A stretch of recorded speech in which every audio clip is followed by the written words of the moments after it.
All right, so we got about a minute and a half or so before our usual start time. And I have to say usual start time because today I got some breaker panel box work to be done. I kind of talked about it um, in today's Discord a little bit. And the electricians are here already, which means, they are gonna start working as soon as they got everything set up. They would disconnect power to the house. I can still run an extension cord to a generator, so I can still have Wi-Fi access. But I may not be able to move my own computer around. I have a laptop computer, so I can still do work on the laptop. But I also have a 4K monitor that I usually use when I live stream. So that's why I recorded a whole bunch of segments, or fragments of my lecture today. So you can find those in the pinned area of today's Discord text channel. So basically, just go through those. Okay, you'll go through those in sequence: part 1, part 2, part 3, and the last one is part 4.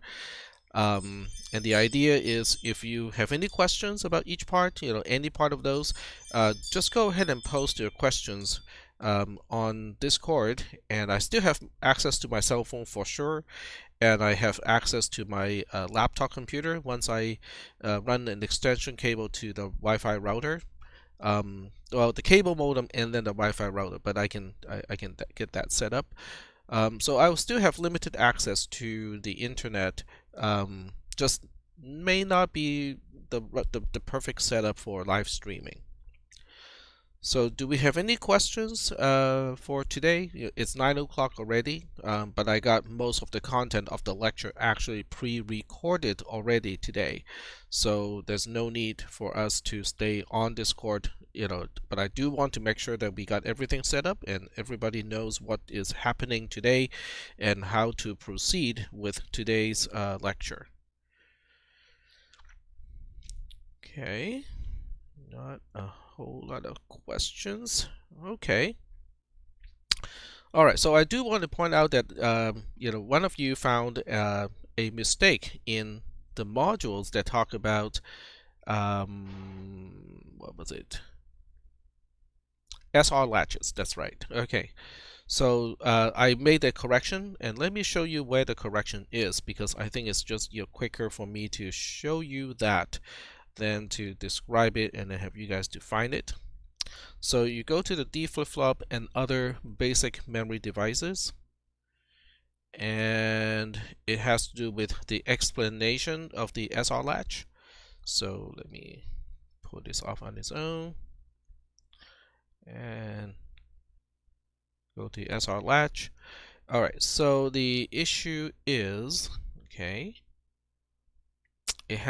it's fixed already, but the original problem, let me look up the original problem here. Okay, so let's see. Yep, I think it has to do with this part here. So this used to be a 0, which was incorrect, and it is now corrected to be a 1, and this is the corrected version. So thanks to I think it's Colgit for reporting this problem, and very good job studying, because unless you're studying and actually reading the words and trying to figure out what it means, you probably won't be able to to spot this problem. So good job doing that.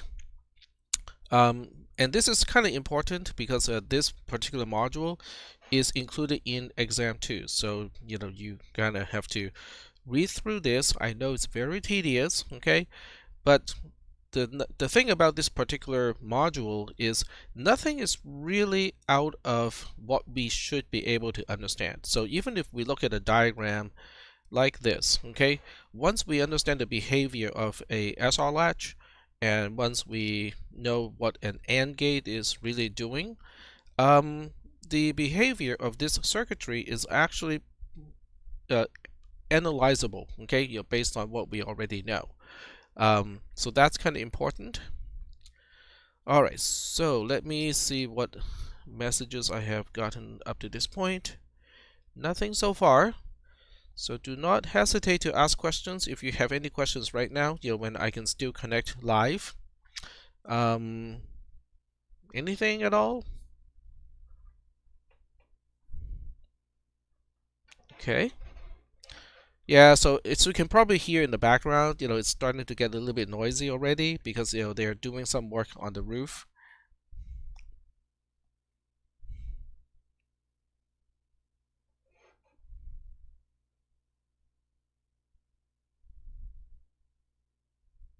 Oh, the sample questions. Yes. Okay, so I'm not sure how much longer because if they're doing something on the roof, that means they're probably ready to disconnect power sometime soon. But yes, let's go ahead and do that part. You cannot figure out the role of IREN or instruction register enable. So IREN is okay. I'm just firing up the processor so that you can see it. There we go.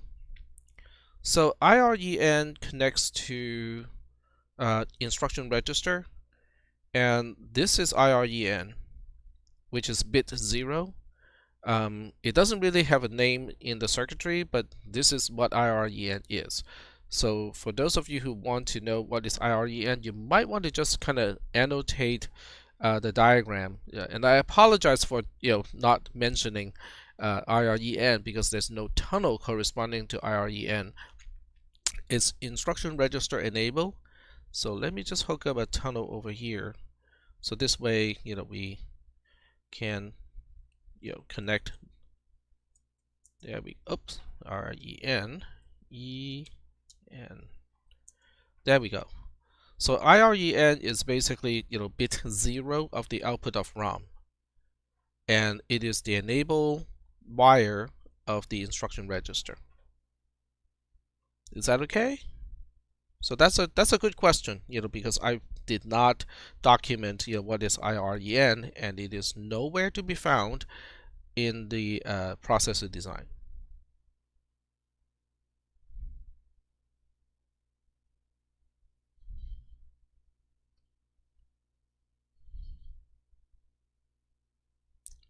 All right, so when it is needed, the only time it is needed is when we are at location 00000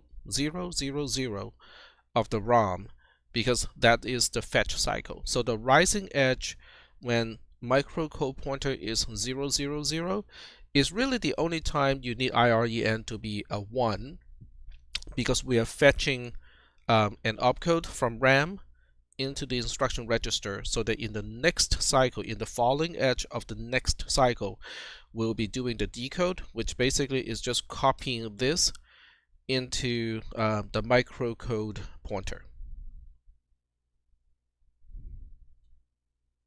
Is that okay? And after that, IREN is actually for the most part irrelevant. So you can change the instruction register. Actually, you can change the instruction register while you're executing some other instructions, because when we get back to the fetch cycle, it will go to RAM and refetch whatever opcode is appropriate to execute in the next instruction cycle.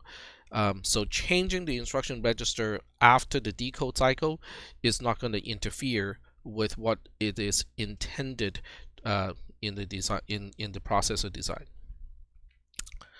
So okay, so Catherine is typing.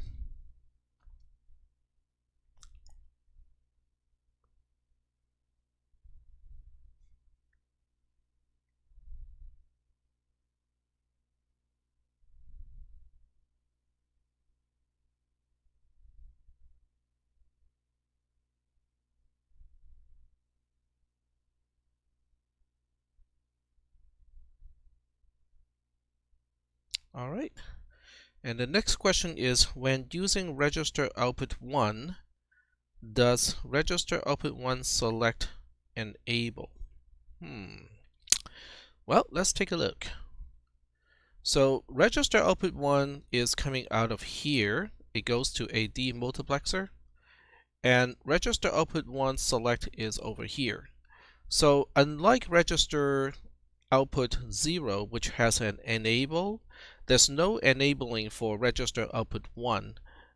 It's just, it's always outputting. Okay, in other words, this wire is always connected to one of the registers inside the register bank. The question is it feeding into something that is actually useful? Oh, register output 1 demux. Okay, so register output 1 demux is this particular wire. And because this demultiplexer is always enabled, it doesn't have an enable pin connected to it, so it doesn't have an option to be disabled. So this demultiplexer is always enabled. But you can, use register output 1 demux. Yeah, because any demultiplexer or any multiplexer that does not have an enable pin is always enabled. In other words, for a demultiplexer, the input of this demultiplexer is always connected to the input, but one of the output is always connected to the input for this specific demultiplexer.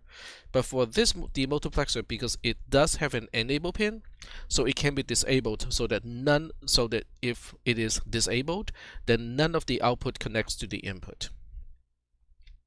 So the value of register output 1 demux is always important. Not always. So let's just kind of track down where